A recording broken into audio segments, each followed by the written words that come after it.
जय श्री कृष्ण। राधे राधे।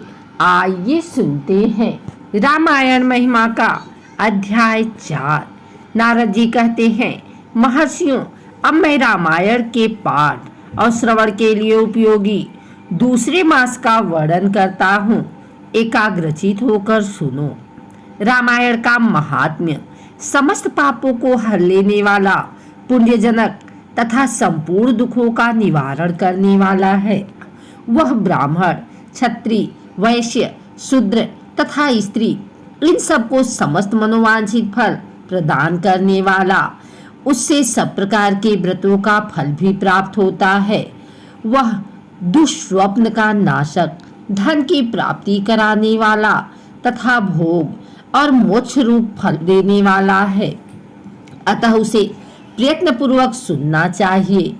इसी विषय में विज्ञ पुरुष का एक प्राचीन इतिहास का उदाहरण देते हैं। वह इतिहास अपने पाठकों और श्रोताओं के समस्त पापों का नाश करने वाला है। प्राचीन कलयुग में एक कलिक नाम वाला व्याध रहता था। वह सदा पराई स्त्री और पराये धन के अपहरण में ही लगा रहता था। दूसरों की निंदा करना उसका नित्य का काम था। वह सदा सभी जंतुओं को पीड़ा दिया करता था।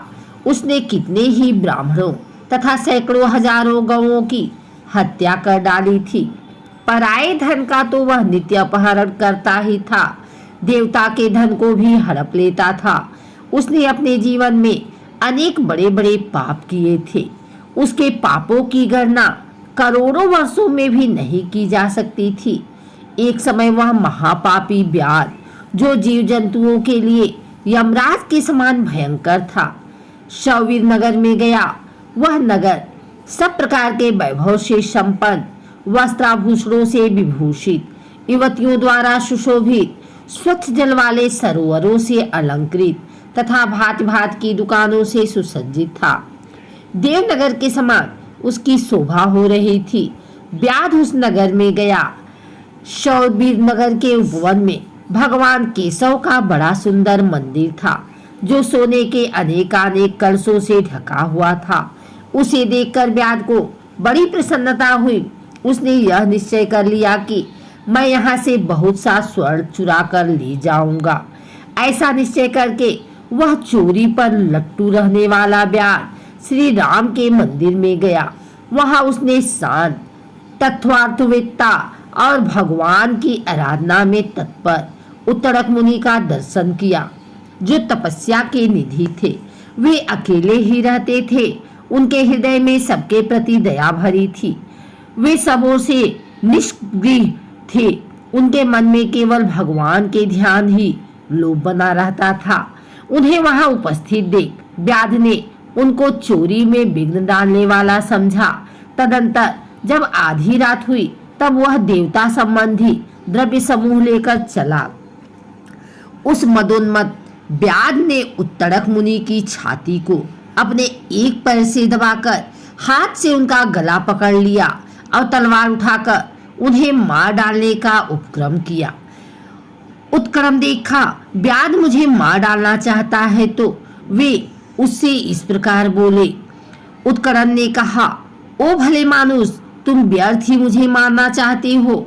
मैं तो सर्वथा निरपराध हूँ। लुब्धक, बताओ तो सही, मैंने तुम्हारा क्या अपराध किया है? संसार में लोग अपराधी की ही प्रयत्न पूर्वक हिंसा करते हैं। सौम्य सज्जन निरपराध की व्यर्थ हिंसा नहीं करते। शांतचित साधु पुरुष अपने विरोधी तथा मूर्ख मनुष्यों में भी सद्गुणों की स्थिति देखकर उनके साथ विरोध नहीं रखते हैं। जो मनुष्य बारंबार दूसरों की गाली सुनकर भी क्षमाशील बना रहता है, वह उत्तम कहलाता है। उसे भगवान विष्णु का अत्यंत प्रियजन बताया गया है। दूसरों के हित साधन में लगे रहने वाले साधुजन किसी के द्वारा अपने विनाश का समय उपस्थित होने पर भी उसके साथ बैर नहीं करते। चंदन का वृक्ष अपने को काटने पर भी कुठार की धार को सुवासित ही करता है। अहो विधाता बड़ा बलवान है। वह लोगों को नाना प्रकार से कष्ट देता रहता है। जो सब प्रकार से संग से रहित है, उसे भी दुरात्मा मनुष्य सताया करते हैं। अहो दुष्टजन, इस संसार में बहुत से जीवों को बिना किसी अपराध के ही पीड़ा देते हैं। मल्लाह, मछलियों के चुगलखोर, सज्जनों के और व्याध मृगों के इस जगत में अकारण बैरी होते हैं। अहो, माया बड़ी प्रबल है, यह संपूर्ण जगत को मोह में डाल देती है तथा स्त्री, पुत्र और मित्र आदि द्वारा सबको सब प्रकार के दुखों से संयुक्त कर देती है।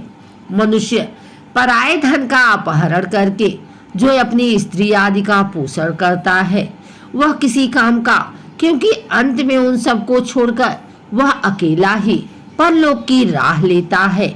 मेरी माता, मेरे पिता, मेरी पत्नी, मेरे पुत्र तथा मेरा यह घर बार, इस प्रकार ममता व्यर्थी प्राणियों को कष्ट देती रहती है। मनुष्य जब तक कमा कर धन देता है तभी तक लोग उसके भाई बंधु बने रहते हैं और उसके कमाए हुए धन को सारे बंधु बांधव सदा भोगते रहते हैं। किंतु मूर्ख मनुष्य अपने किए हुए पाप के फलस्वरूप दुख को अकेला ही भोगता है।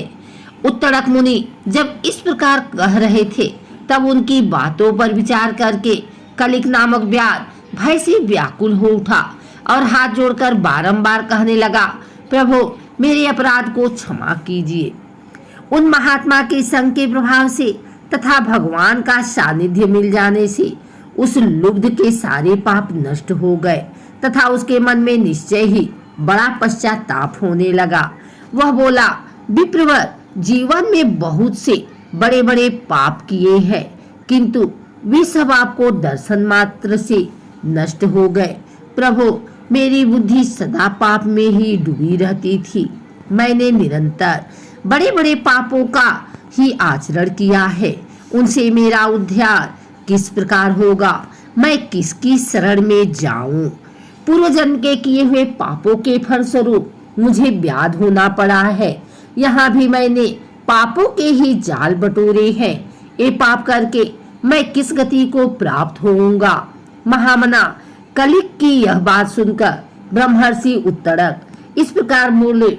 उत्तरक ने कहा, महामते व्याध, तुम धन्य हो, धन्य हो।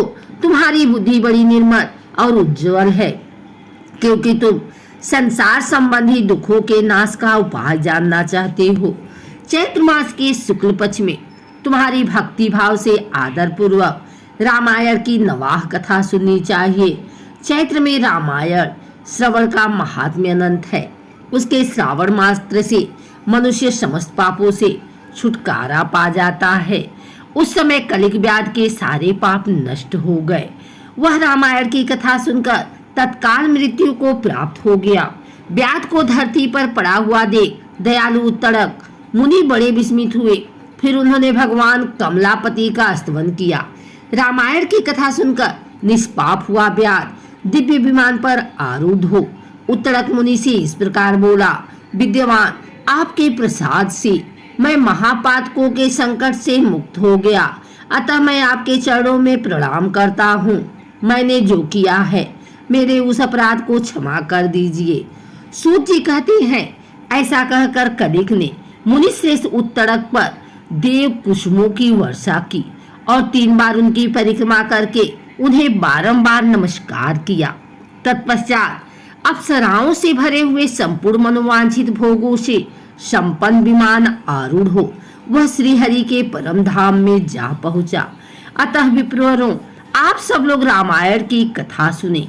चैत्र मास के शुक्ल पक्ष में प्रयत्न पूर्वक रामायण की अमृतमयी कथा का नवा पारायण अवश्य सुनना चाहिए, क्योंकि चैत्र में रामायण श्रवण का महात्म्य बहुत है। इसलिए रामायण सभी ऋतुओं में हितकारक है। इसके द्वारा भगवान की पूजा करने वाला पुरुष मन से जो जो चाहता है उसे निस्संदेह प्राप्त कर लेता है। सनत कुमार, तुमने जो रामायण का महात्म्य पूछा था वह सब मैंने बता दिया। अब और क्या सुनना चाहते हो? इस प्रकार श्री स्कंद पुराण के उत्तरखंड में नारद सनत कुमार संवाद के अंतर्गत रामायण महात्म्य के प्रसंग में चैत्र मास में रामायण सुनने के फल का वर्णन नामक 4था अध्याय पूरा हुआ।